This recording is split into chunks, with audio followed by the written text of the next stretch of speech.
Continuando aqui os comentários à Resolução 21.538 de 2003, o artigo 58 diz o seguinte: quando houver denúncia fundamentada de uma fraude no alistamento de uma zona ou município, o TRE poderá determinar a realização de correição e, provada a fraude em proporção comprometedora, ordenará comunicado a decisão ao TSE, a revisão do eleitorado, obedecidas as instruções contidas nesta resolução e as recomendações que subsidiariamente baixar, com o cancelamento de ofício das inscrições correspondentes aos títulos que não foram apresentados à revisão. Isso é o seguinte: revisão do eleitorado, né? E aí a própria resolução nos esclarece que o TSE determinará de ofício essa revisão ou correção nas zonas eleitorais sempre que o total de transferência de eleitores ocorridas no ano em curso seja 10% superior ao do ano anterior. Ora, por exemplo, cidade do Rio de Janeiro. A cidade do Rio de Janeiro é muito grande. Vamos falar, cidade de Porciúncula, uma cidade do interior. Ano passado, apenas 5% de eleitores pediram transferência. Esse ano já tem 15%, 20%. Isso está perto de uma eleição, então há uma suspeita de que tem gente que não está morando ali e que está transferindo o seu título para aquela localidade com o objetivo típico de quê? De eleger um prefeito ou um vereador a mando ali, portanto, de um prefeito ou um vereador, ganhando uma cesta básica, né, vendendo o seu voto por algum benefício para sua família, etc. Certo? Então, isso demanda uma revisão do eleitorado. A outra hipótese é se o eleitorado for superior ao dobro da população entre 10 e 15 anos, somada de idade superior a 70 anos no território daquele município. Ora, como é que o eleitorado é superior ao dobro da população entre 10 e 15 anos? E também ao dobro da população de 70 anos.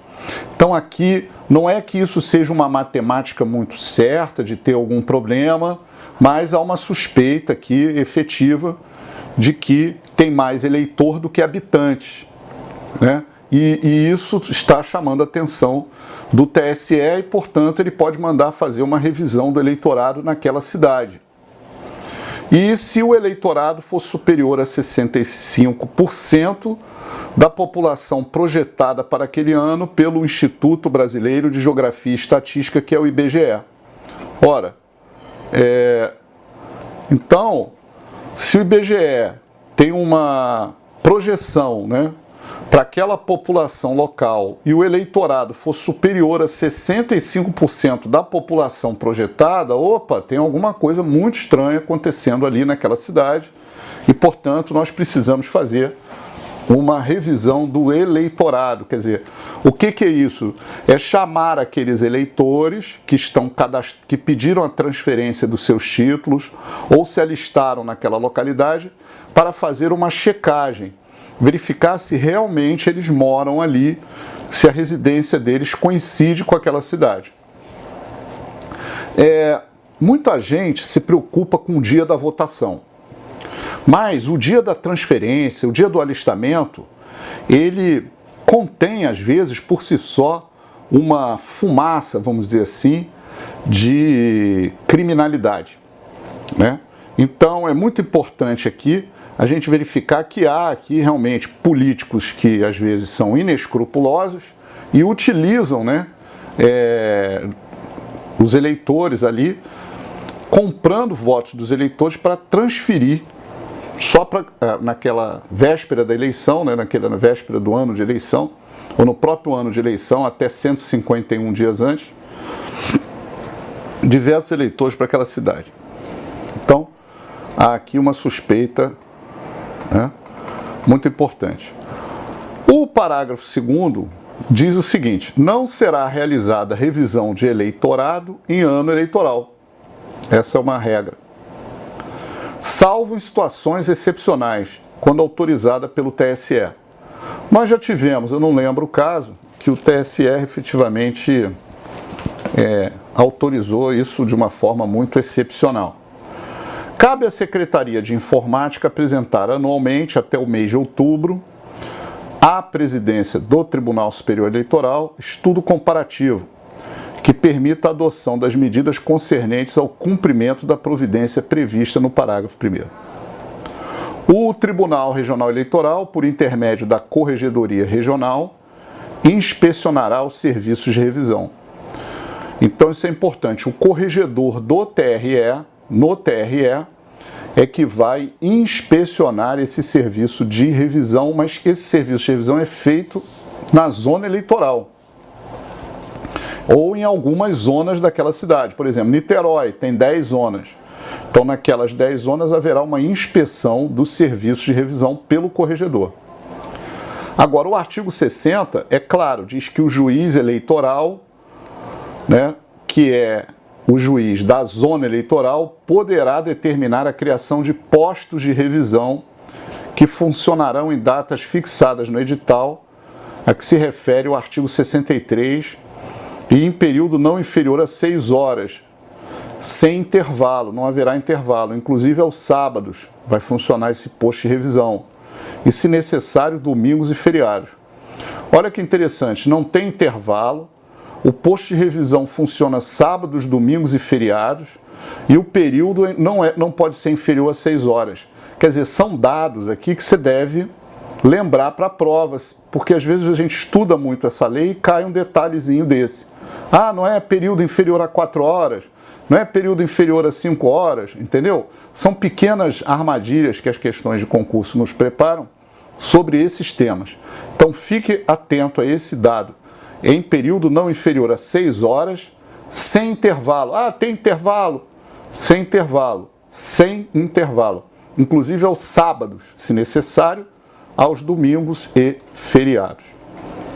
Esses postos, eles servem, na verdade, para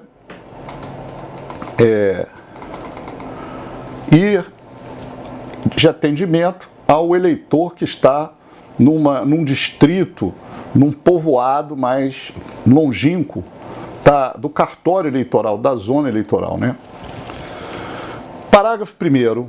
Nas datas em que os trabalhos revisionais estiverem sendo realizados nos postos de revisão, o cartório, sede da zona, poderá, se houver viabilidade, permanecer com os serviços eleitorais de rotina. Se houver viabilidade, porque o cartório, ele quando tem esse tipo de serviço, ele fica todo voltado para essa atividade, que é a atividade de revisão.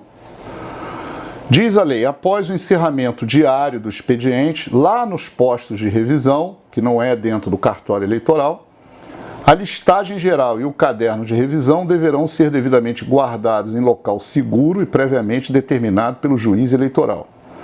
E os serviços de revisão encerram-se às 18 horas da data especificada no edital, existindo na ocasião do encerramento dos trabalhos eleitores aguardando atendimento, serão distribuídas senhas, sempre assim, até no dia da votação, gente, quando está assim, faltando poucos minutos para as 5 horas, e até as 5 horas, a lei permite, 17 horas, a entrega de senhas para que os eleitores que ainda estão na fila e não conseguiram votar possam exercer o voto, mesmo após as 17 horas, mas desde que tenham recebido as senhas. E aqui serão distribuídas senhas aos presentes, que serão convidados a entregar ao juiz eleitoral os seus títulos eleitorais para que sejam admitidos à revisão, que continuará se processando em ordem numérica das senhas, até que todos sejam atendidos sem interrupção dos trabalhos, certo?